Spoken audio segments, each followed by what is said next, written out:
Skoro przez najbliższe minuty będę mówił o zjawisku, które nazywa się One Man Show, pomyślałem sobie, że uczciwie będzie, jeśli także i w tej konwencji nagram to wideo. Zaaranżuję całą przestrzeń, nagram wszystko, a potem jeszcze zmontuję. No i mam nadzieję, że dobrniemy do końca i bez żadnych zakłóceń z tą rejestracją. No, no właśnie.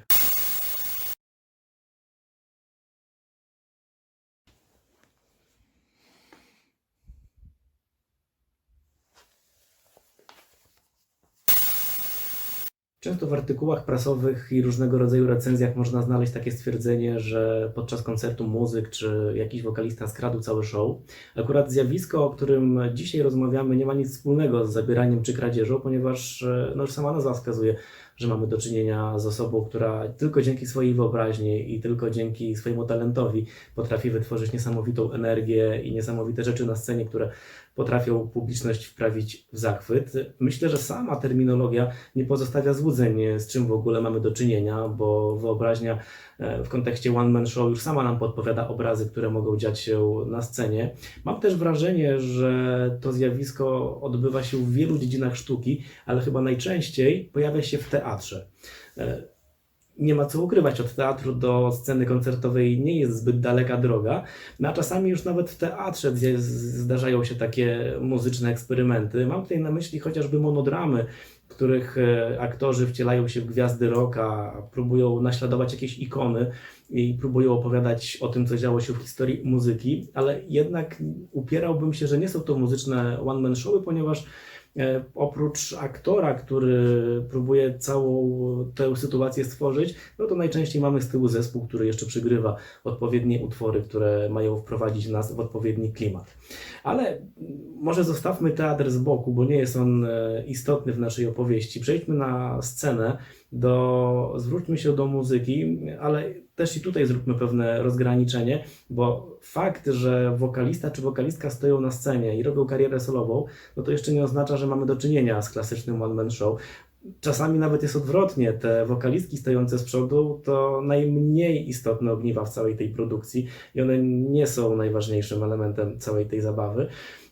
Niemniej jednak trzeba też przyznać, że jeśli ktoś występuje z playbacku, no to też nie możemy mówić, że już wpisał się w klimat one man show, bo przecież wcześniej ten playback, tę muzykę ktoś stworzył i w wielu przypadkach są to właśnie zespoły, które tworzą całą kompozycję, a potem już artysta, żeby było może taniej albo żeby było prościej, jeździ sam i próbuje podbijać sceny.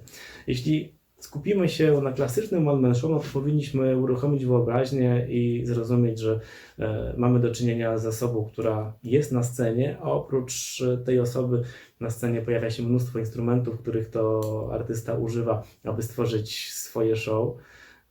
I to nie zawsze musi być tak, że jest perkusja, gitara, harmonie i tak dalej. I artysta biega i próbuje odnaleźć się w tej rzeczywistości. Współczesna technika pozwala mu nawet niekoniecznie obstawiać się wielką ilością sprzętu, żeby stworzyć coś niezwykłego. Ale zanim przejdę do tych polskich przykładów z naszego podwórka i z tej obecnej rzeczywistości, chciałbym zarysować, jak to w ogóle się rodziło i kiedy pierwsze zjawiska typu one man show miały już miejsce na świecie.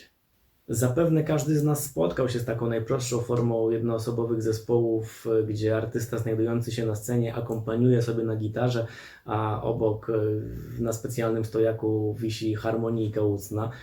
To zjawisko na przestrzeni lat stało się tak popularne, że już dzisiaj mało kto w ogóle w kontekście takich osób używa hasła one man show czy one man band, ale oczywiście jakby ilość konfiguracji instrumentalnych jest zależna od wyobraźni, od talentu i zdolności artystów, którzy próbują się w tej konwencji odnaleźć.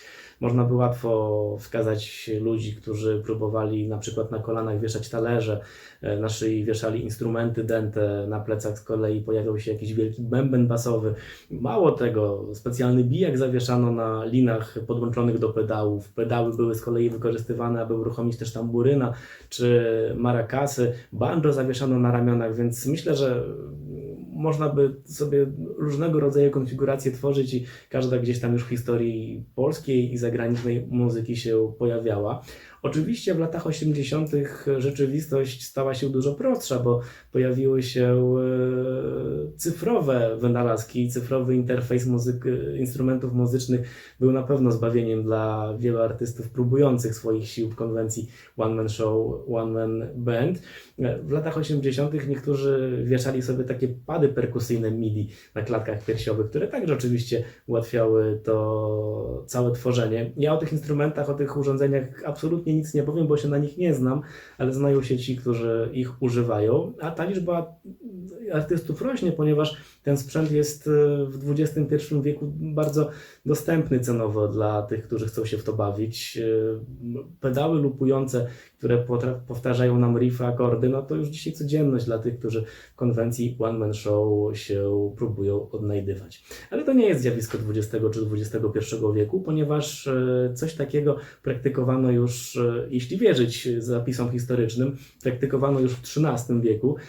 Była grupa zapaleńców, indywidualistów, która biegała po mieście, mieli przy sobie werble i piszczałki. No i próbowali omilać życie napotkanym przypadkowo przechodniom. Czy oni tego chcieli, czy też nie. Ale śledząc także kolejne wieki, widać, że byli tacy muzycy, którzy próbowali różnego rodzaju mieszania instrumentów, wykorzystując przy tym swoje ciało i wszystko, co można by zrobić, żeby to brzmiało jak najbardziej bogato muzycznie. Są drzeworyty pokazujące, jak klauni wyposażeni w werble, wyposażeni w rury właśnie próbują takiego rodzaju uprawiania muzyki. Ja natomiast już wracając do XX wieku chciałbym przytoczyć imię i nazwisko człowieka, który nazywa się Joe Barrick.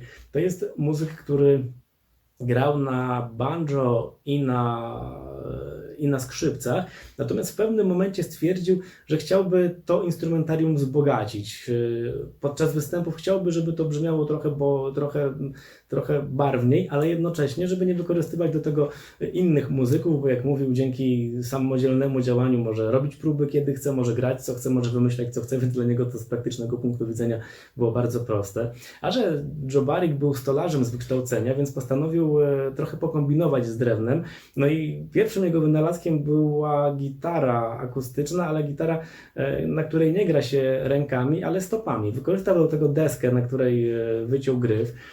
Umieszczając specjalne pedały, udało mu się doprowadzić do właśnie wykorzystania nóg przy graniu na tym instrumencie, ale potem dołożył jeszcze kolejne, właśnie przy użyciu nóg, kolejne instrumenty jak gitara basowa czy werble. No i trzeba przyznać, że był to bardzo pomysłowy człowiek, który jeśli chodzi o kategorię one man show był jedyny w swoim rodzaju i warto zawsze przytoczyć jego przypadki sceniczne. Zresztą możemy dosłownie krótki fragment tego, jak sobie radził na scenie, zobaczyć także i teraz.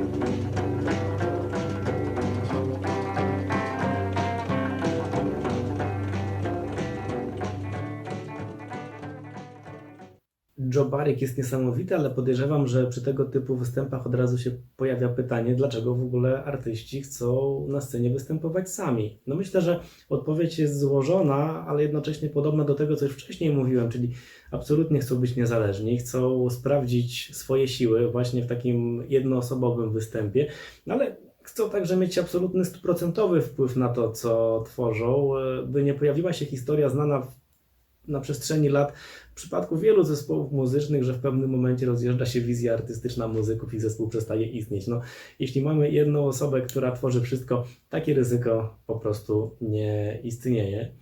Ale przy tej okazji chciałbym przytoczyć fragment serialu Pełna chata, bardzo popularnego sitcomu z lat 80. i 90., w którym to jednym z bohaterów był Jesse, muzyk rockowy, który przez kilka sezonów próbował razem ze swoim zespołem zrobić karierę, no ale tak się stało, że Jesse w pewnym momencie pokłócił się ze swoją grupą, no i postanowił im udowodnić, że i bez nich da radę, więc w przestrzeni domowej połączył ze sobą wszystkie instrumenty, klawisze, gitarę, perkusję, mikrofon, użył do tego m.in. urządzeń kuchennych, no i biegał jak szalony od jednego instrumentu do drugiego, próbując stworzyć czy też zagrać utwór. Oczywiście wszystko skończyło się bardzo źle, katastrofa, mini pożar w domu.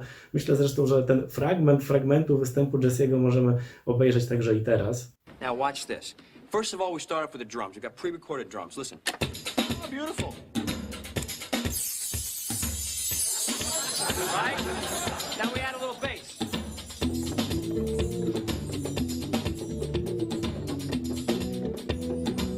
Right?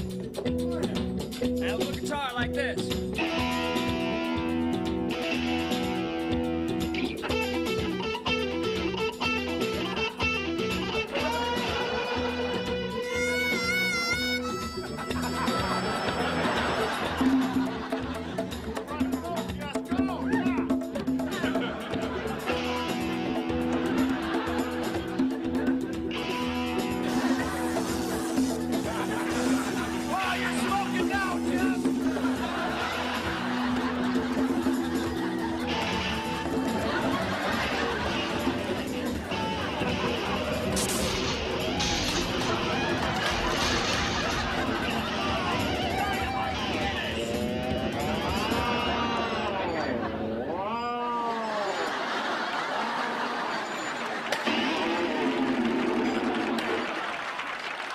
To był słynny serialowy zespół Jesse and the Rippers i nie przywołuję tego fragmentu sitcomu przypadkowo, ponieważ to właśnie dokładnie ta scena zainspirowała Krzyśka Zalewskiego do tworzenia takich solo aktów.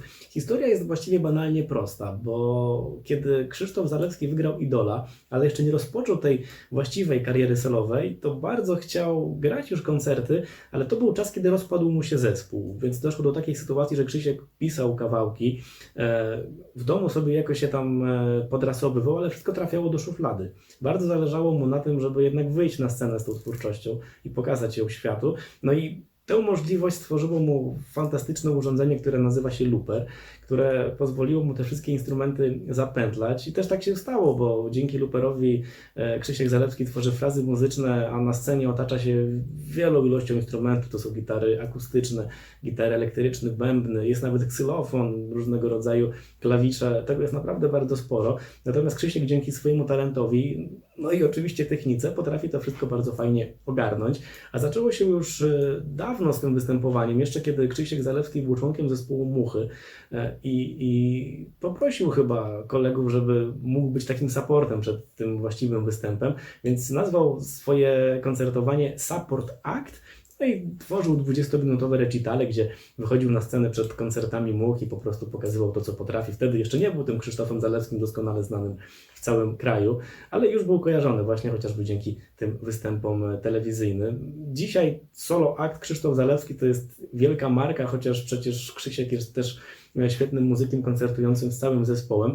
To też nie jest tajemnicą, Krzysiek potrafi te wszystkie kawałki, które stworzył razem z zespołem, przełożyć właśnie na występy solowe i jak podkreśla, nie jest to może jakieś zbyt skomplikowane. Każdy kawałek można zrobić właśnie na solo act czy też na one man show, natomiast nie każdy warto, bo nie wszystkie brzmią tak dobrze jak właśnie przy okazji występu z kilkuosobowym zespołem, ale chciałbym tutaj nawiązać do utworu Początek, bo Zalewski mówi, że to chyba jest najbardziej skomplikowany utwór w solowo-aktowej działalności, bo w pewnym momencie Krzysiek zapętla jednocześnie 8 instrumentów, a sam jeszcze dokłada swój wokal i gra na tamburynie. Fragment zresztą możemy podejrzeć.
Sny pochowane na strychu nie mogą już spać. Ogarnięcie tego wszystkiego na scenie wymaga niezwykłych umiejętności i talentu, ale trzeba też zawsze mieć świadomość z tyłu głowy, że takie szaleństwa muszą mieć w sobie zawarte jakieś ryzyko błędu.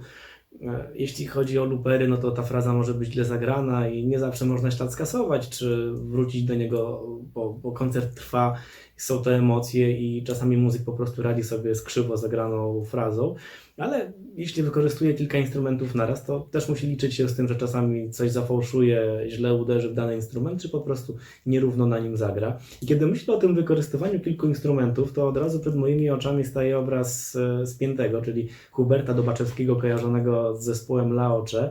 On w 2009 roku stworzył Antyszanty, które promował samodzielnie w całym kraju, a myślę o Spiętym nie dlatego, że te koncerty były jakieś nieidealne czy źle zagrane, tylko pamiętam, że akurat w tego typu widowiskach chodziło przede wszystkim o emocje. On absolutnie dawał się porwać temu wszystkiemu, co działo się na scenie i obok sceny. I nie chodziło mu o to, żeby zagrać perfekcyjnie każdy dźwięk.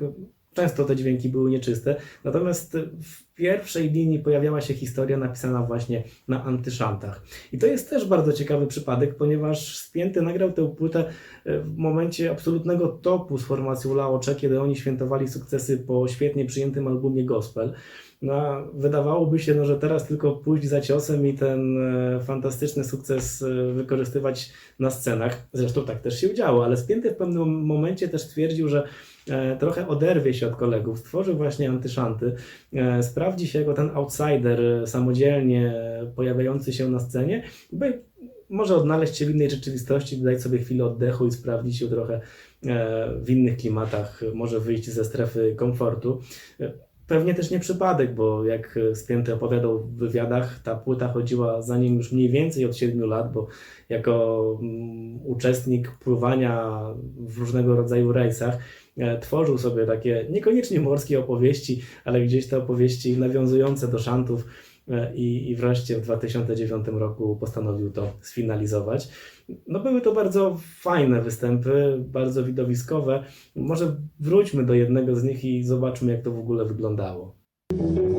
Masz nasze zdanie, wypłoniemy to nie wywiadły, jak kundel bezpański, na brami zakły, czarny król, tego szwitło swój sług, kilometr tylko my wspomnieć wiózł i zrobić film, ostatni blues.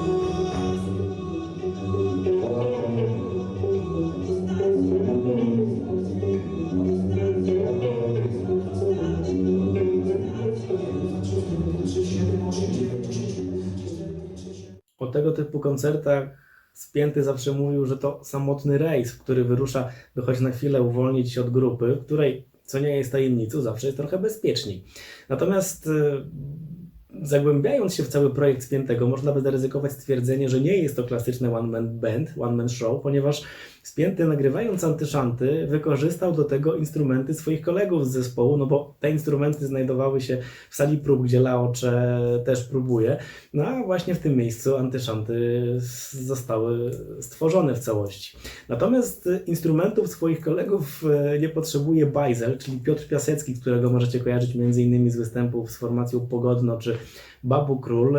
Bajzel mówi, że jest taką najczystszą postacią zjawiska one man band, one man show. No i na scenie faktycznie zawsze otoczony jest efektami gitarowymi, looperami, samplerami, które bardzo szybko zmienia. Sam żartuje, że musi ćwiczyć łydki, żeby z taką prędkością nadążać, zmieniać pedały za pomocą nóg i te wszystkie przyciski ogarniać. Ale trzeba przyznać, że Bajzel też zaczynał swoją przygodę od występów zespołowych. Początkowo nie chodziło mu po głowie, by samemu odnaleźć się na scenie, ale tak się jakoś złożyło, że kiedy przeprowadzał się ze Świnoujścia w inne miejsce do życia, no to miał problem ze znalezieniem zespołu. No i te poszukiwania sprawiły, że w pewnym momencie uznał, że a może i samemu będzie lepiej. Takim pierwszym momentem był fakt, że gdy zapętlił frazę basową i to mu się spodobało, stwierdził, że może by jednak kontynuować tą przygodę jako ten samotnik na scenie. No i tak to już trwa od kilku lat. Kolegów nie potrzebuje, a sam Bajzel żartuje, że dzięki temu nikt go z zespołu nie wyrzuci. No i tak jak w przypadku innych artystów, no pojawia się ta samodzielność twórcza, ta niezależność, no i to, że właściwie od początku do końca sami układamy sobie każdą nutę, która pojawia się na koncertach czy na płytach. Nie ma słowa, które wszystko by opisało. Przecież jedno słowo na to wszystko to jest za mało. Trzeba więc skonstruować myśl przewrotną, myśli co nie może stać się ulotną. Trzeba więc skonstruować myśl doskonałą. Przecież jedno słowo na to wszystko to jest za mało. Tak się nie stało, jak stać się musiało. Całe wnętrze w końcu eksplodowało. I tak się nie stało, jak stać się musiało. Całe wnętrze w końcu eksplodowało. Muzyka, która wychodzi z wnętrza, siłą rzeczy jest najpiękniejsza. Bajzel pytany często o te solowe występy powołuje się także na cytat Tymona Tymańskiego, który swojego czasu miał mu powiedzieć, że co jak co, ale pieniądze najłatwiej dzieli się przez jeden. Co prawda nie tylko o pieniądze w tym wszystkim chodzi, no ale też Tymon wie co mówi, bo przecież na przestrzeni lat stworzył mnóstwo fantastycznych zespołów, które przeszły do historii polskiej muzyki, ale nie jest tajemnicą, że Tymon także od czasu do czasu pojawia się na scenie właśnie jako ten Tymon Tymański solo act, gdzie samodzielnie wykonuje kilka utworów z repertuaru stworzonego razem z kolegami w przeszłości, a przy okazji często sięga też po utworu czwórki z Liverpoolu, czyli po Beatlesów. On sam konfrontuje się z Beatlesami. No wielkie wyzwanie. Zresztą podobne wyzwanie postawił przed sobą Limboski, który to z kolei sięga samodzielnie do twórczości Davida Bowiego. Limboski to jest podobny przykład, jak i przykład Tymona Tymańskiego, ponieważ on zarówno występuje solowo, jak i razem z zespołem. Te solo akty lubi, ponieważ jak podkreśla na scenie Limboski czuje wtedy wolność, ale też czuje większą bliskość z publicznością. No i ta lista artystów w Polsce, którzy próbują się w konwencji One Man Show, wcale nie jest taka krótka wbrew pozorom. Wspomniałbym tu jeszcze bardzo alternatywnego, ale jednocześnie niezwykle wulgarnego marszałka Pizduckiego, który o swojej twórczości mówi, że jest jedynym reprezentantem w Polsce gatunku, który nazywa się blues, country, punk. I właśnie w takiej konwencji surowo-bluesowej tak naprawdę Pizducki tworzy swoje opowieści bardzo zwariowane, przygrywając sobie na nogach na zestawie perkusyjnym. Chciałbym wspomnieć jeszcze o dwóch postaciach ze współczesności. To z jednej strony Katarzyna Nosowska, czyli bardziej One Woman Show, która co prawda od lat występuje z zespołem i nie myślę tutaj wcale o Heju, myślę o solowej twórczości Nosowska, która jednak kilka lat temu wyruszyła w taką samodzielną trasę. To się nazywało Zmalowane Wrota, ale nie był to klasyczny one-man band, one-man show, ponieważ tutaj bardziej chodziło o opowieści, które Nosowska przyniosła ze sobą do publiczności. Bardziej dzieliła się jakimiś przemyśleniami, więc to nie do końca było to, o czym przez kilkanaście minut opowiadam. Bardziej moglibyśmy podciągnąć pod to Czesława Mozilla, który też pod tytułem Czesław Mozil Solo Act występował i nadal występuje ze swoimi zwariowanymi opowieściami, ale właśnie tutaj słowo zwariowane jest kluczowe, bo bardziej chyba powinniśmy przykleić łatkę występ kabaretowy. Co prawda Czesław stoi na scenie i z klawiszem, i z akordeonem, ale jednak te wszystkie swoje muzyczne opowieści przeplata także historiami z życia wziętymi, mocno humorystycznymi, które bardziej mają chyba rozbawić tę publikę, która przyszła zobaczyć Czesława Mozilla, który szaleje na tej scenie, trochę się wygłupia i trochę próbuje, jak to Czesław, nieporadnie odnaleźć się w tej niecodziennej rzeczywistości. Krótki fragment możemy podejrzeć. To chyba nie sprawa ceny, ani wątpliwej higieny. Z pewnością ktoś ją przestraszył, peta jej zgasił w kaszy, albo ją zalał winem lub innym jakimś płynem. Mógł też jej złamać paznokieć, wsadzić jej w oko łokieć, pokazać swój interes lub wyjąć skądś siekierę. Mamo, mówiłem! Mamo, dlaczego opuściliśmy Polskę w 85 roku, mamo? Kocham cię, Czesław, idź się baw, kochanie. Czesław śpiewa i gra, to powtarza się już wielokrotnie, natomiast moglibyśmy jeszcze sięgnąć do historii tego zjawiska, bo przecież One Man Show to nie jest tylko rzeczywistość XX czy XXI wieku.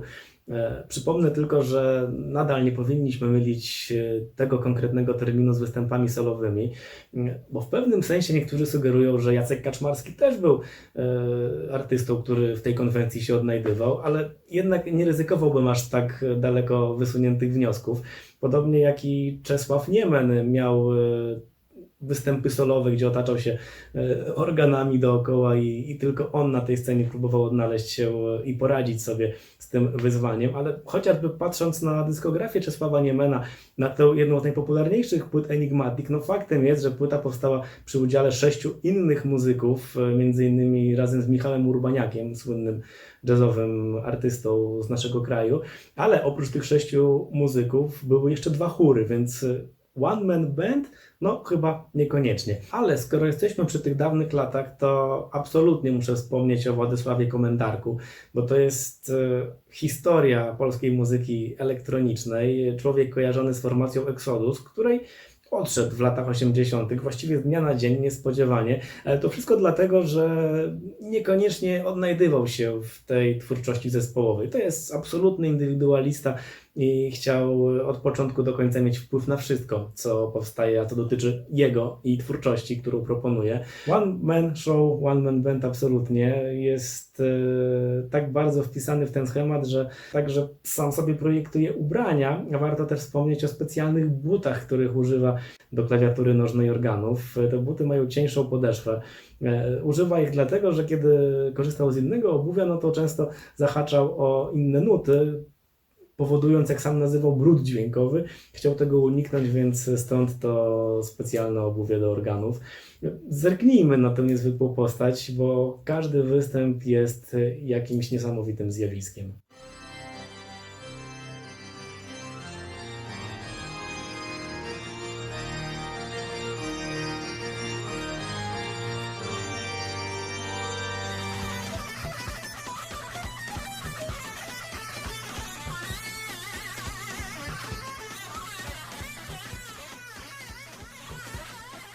Na sam koniec tej opowieści o zjawisku One Man Show chciałbym wspomnieć o jeszcze jednej kategorii, która jest podporządkowana właśnie tej nazwie. To artyści, którzy może niekoniecznie pojawiają się na scenie z całym tym instrumentarium czy z looperami, by samodzielnie stworzyć i opowiedzieć historię zawartą na płytach, ale to także muzycy, którzy używają wszystkich instrumentów sami, by nagrać płytę. To w historii światowej muzyki niezwykle popularna rzecz. Mógłbym wspomnieć o Paulu McCartneyu, który stosował takie praktyki. Prince, Lenny Kravitz, Stevie Wonder, no jest tego duża ilość. Na pewno Dave Grohl z Foo Fighters także jest kojarzony, jeśli chodzi o muzykę rockową, z tego typu działaniami. Mówi się, że to jednak domena podporządkowana muzyce elektronicznej, no ale jak na podanych przykładach widać, niekoniecznie tylko twórcy elektroniki mogą sami od początku do końca stworzyć swoje dzieła. Także i w Polsce odnaleźlibyśmy takich artystów, którzy komponują, tworzą, miksują, aranżują i to wszystko potem jeszcze wydają. Myślę, że warto przytoczyć tutaj świat muzyki progresywnej, o której właściwie nie powiedziałem ani słowa. I dosłownie wspomnę tylko o człowieku, który nazywa się Rafał Żak, jest twórcą m.in. projektu Ordinary Brainwash. Człowiek orkiestra, bez wątpienia, facet, który tworzy tak niesamowite dźwięki. Ostatnio nawet przestał korzystać z wytwórni płytowych, żeby ktoś pchnął dalej tę jego muzykę. Od początku do końca dba o to, by wszystko kojarzyło się tylko i wyłącznie z nim. Proszę więc poszukać Rafała Żaka w przestrzeni internetowej, bo myślę, że to będzie bardzo miłe i niezwykłe doświadczenie. Może też odkrycie czegoś nowego na kolejne lata. Taka właśnie jest opowieść o One Man Show, o One Man Bandach.